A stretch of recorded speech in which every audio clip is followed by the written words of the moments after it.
Assalamualaikum warahmatullahi wabarakatuh. Perkenalkan, saya Ira Mariani, mahasiswa PGSD semester 7 dari UPBJJ UT Jambi. Kali ini saya akan melakukan kegiatan praktikum ekosistem darat, alami, dan buatan. Ekosistem Ekosistem merupakan suatu satuan fungsional dasar yang menyangkut proses interaksi dari organisme dengan lingkungannya, meliputi aliran energi, rantai atau jaring, makanan, siklus biogeokimiawi, perkembangan, dan pengendalian.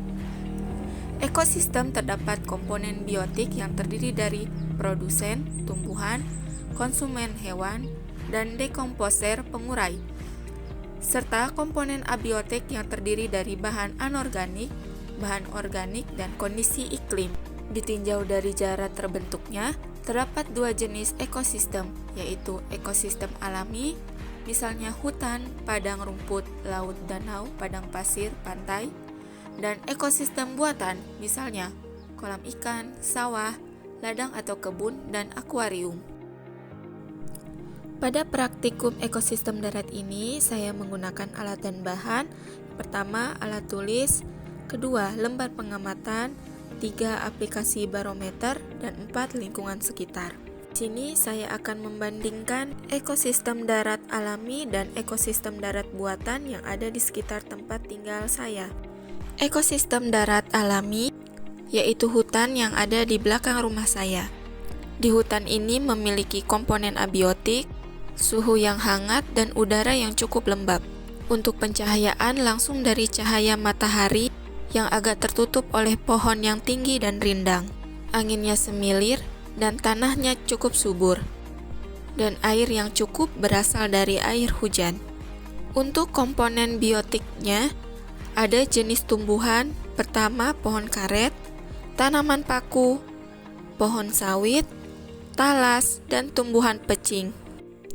5 tanaman tersebut saling berinteraksi dengan komponen abiotik di lingkungannya, di mana tanaman membutuhkan cahaya matahari untuk berfotosintesis, air untuk proses metabolisme, dan tanah untuk mendapatkan nutrisi dan dukungan fisik. Selain itu, tanaman juga membutuhkan hewan untuk proses penyerbukan. Untuk jenis hewan di sini ada semut, serangga, bapak pucung, bekicot, dan capung. Hewan-hewan tersebut juga berinteraksi dengan komponen biotik dan abiotik di lingkungannya. Mereka membutuhkan air untuk hidrasi dan proses metabolisme, oksigen untuk bernapas dan menghasilkan energi, makanan yang diperoleh dari tumbuhan atau hewan lain untuk mendapatkan nutrisi dan energi. Dalam ekosistem, hubungan antara produsen, tumbuhan, dan konsumen hewan membentuk rantai makanan yang kompleks dan saling terkait. Dalam komponen biotik ini terdapat dekomposer atau pengurai, yaitu organisme yang membantu menguraikan bahan organik yang mati menjadi nutrisi yang dapat digunakan oleh tumbuhan dan organisme lain. Pada ekosistem ini ada 3 pengurai, yang pertama jamur, kedua bakteri, dan ketiga cacing tanah. Dekomposer ini berperan penting dalam ekosistem karena dapat menguraikan bahan organik menjadi nutrisi yang dapat digunakan oleh tumbuhan, dapat mengembalikan nutrisi ke tanah, dan membantu menjaga keseimbangan ekosistem. Untuk ekosistem darat buatan, di sini ada perkebunan sayur, memiliki komponen abiotik dengan kondisi suhu yang cukup panas dan udara yang kering. Untuk pencahayaannya yaitu cahaya matahari langsung dan sangat terik. Anginnya semilir panas, tanahnya subur, airnya cukup berasal dari air hujan. Untuk komponen biotiknya, di sini ada jenis tumbuhan, tanaman tomat, tanaman cabai, pohon pepaya, tanaman katuk, dan singkong. Jenis hewannya terdapat semut, capung, kupu-kupu, kumbang, dan jamur. Interaksi antara komponen abiotik serta komponen biotik sangat penting untuk pertumbuhan dan perkembangan tanaman yang sehat dan penting untuk keberlangsungan hidup dan perkembangan hewan.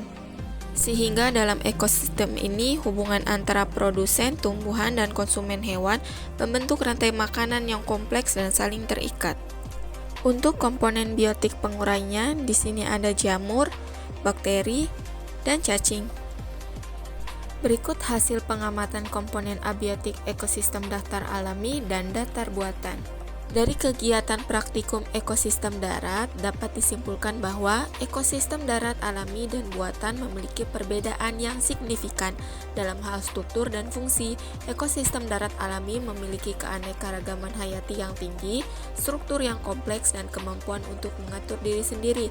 Sedangkan ekosistem darat buatan memiliki keanekaragaman hayati yang lebih rendah, struktur yang sederhana, dan memerlukan campur tangan manusia untuk menjaga keseimbangannya. Itulah kegiatan praktikum saya kali ini. Saya tutup, sekian dan terima kasih. Wassalamualaikum warahmatullahi wabarakatuh.